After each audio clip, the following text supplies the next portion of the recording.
the first question that our audience threw at us, what are TFD's upcoming goals? Well, we have quite a few. I would say one of them, get to over 1 million subscribers on this here YouTube channel. Get that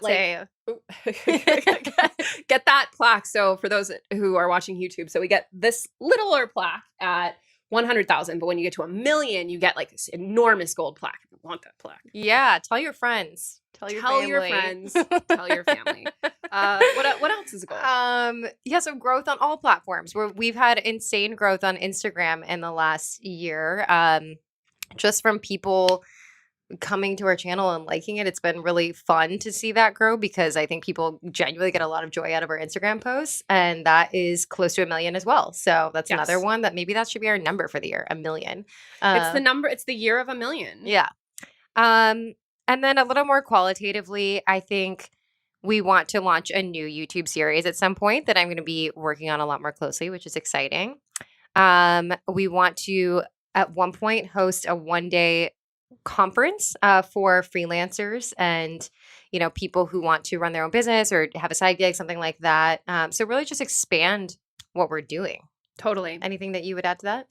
Yeah. On the qualitative side, like we have, by the time this airs, the first episode will be coming, will have already come out, and then we'll have another couple in the can. But Lindsay Ellis, who is a YouTuber I love, did a 4-part guest series taking over my Tuesday show on the YouTube channel where she explores money and pop culture. That was thrilling to be able to do. And I'm already talking to several other YouTubers who I'm obsessed with to do, a different kind of special takeover where they talk about things that are in their wheelhouse. And I think, I would love, like, we finally have the financial and production capabilities to reach out to these people that we really respect and love their work and have them come create work about finances with us.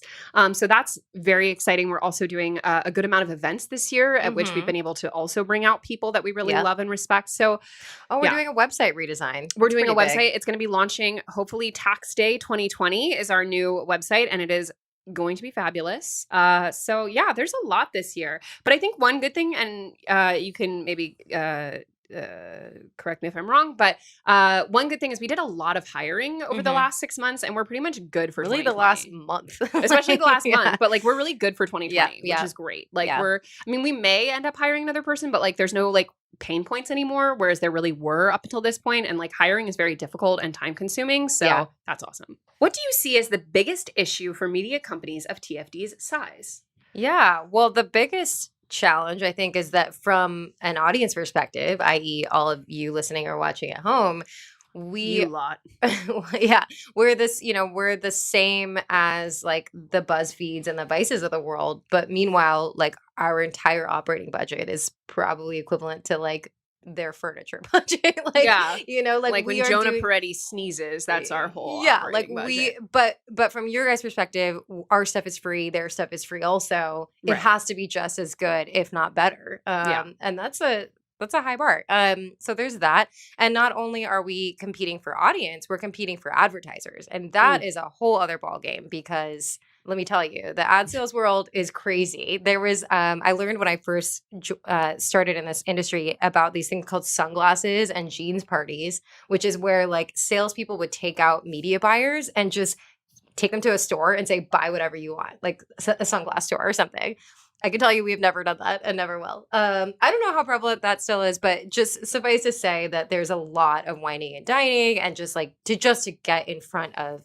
Oh, and let's be honest, I'm sure in many industries, it's not just sunglasses and jeans parties. Yeah, it's like I would also other parties. Specify that a lot of like that's probably the above part. Yeah.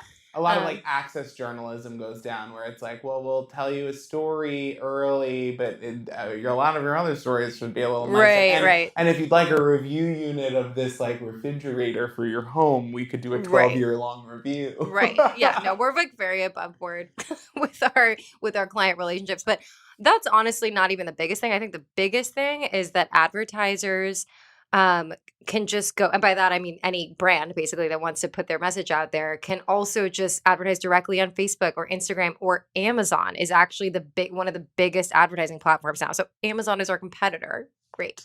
Like people advertise on Amazon. But this sounds like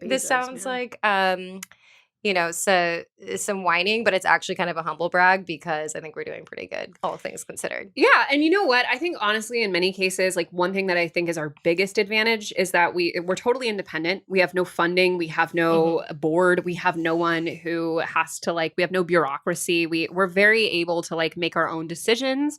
And it's funny because a lot of times in the news, when you'll read about X or Y company got, 75 million in their Series B or whatever, they got this amazing, amount of funding. What that often doesn't tell you is that, a mere year later, that company may well not exist because most of those big venture firms that are investing in these companies, they invest in a portfolio of companies knowing that only in a great scenario, 1 out of 10 is going to do well and become a fund maker.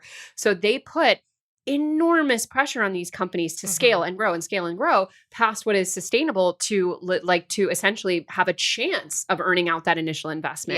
Yeah.